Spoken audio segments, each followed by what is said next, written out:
like looked at my peers and I looked at what they did and things like that, academically I realized that, not studying for a midterm was a bad idea after I got the test results. So I had to learn like the tough way, like the hard way. So I through my peers and through learning from mistakes, I really learned to adjust to U of I.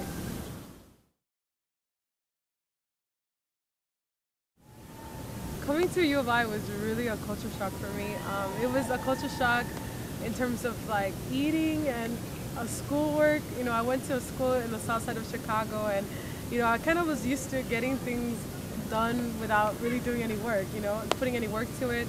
I just kind of went to class and I did the work and I got an A. And when I came here and I had my first exam, I was like, midterm, oh, it's okay, I'm gonna ace it. I've always done it in the past, and I didn't.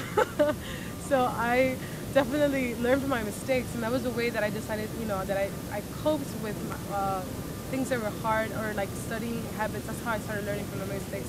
But also just like in terms of like the culture difference, I'm a Latina woman at this university, and it was just, I have different thoughts, different ideas, and I just kind of listened to other people and I tried to pick up on what they were saying. So that's kind of how I coped in terms of like social norms.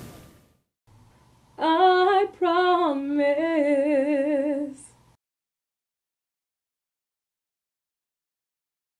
Well, adjusting to this Big Ten university, it really was an adjustment.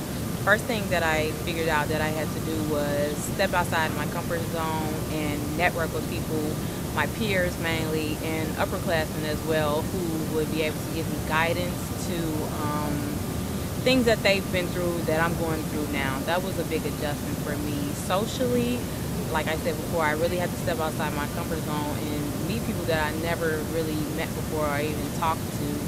So I would say that that was not as big of a problem, since I consider myself as a social butterfly. But academically, I did have to do a lot of adjusting as far as study habits. Procrastination, which was a big milestone for me, and really just getting to know my professors and things like that. At first, the first day of class, I was a little bit intimidated by the number size of the classrooms, but what I really had to do was, stand out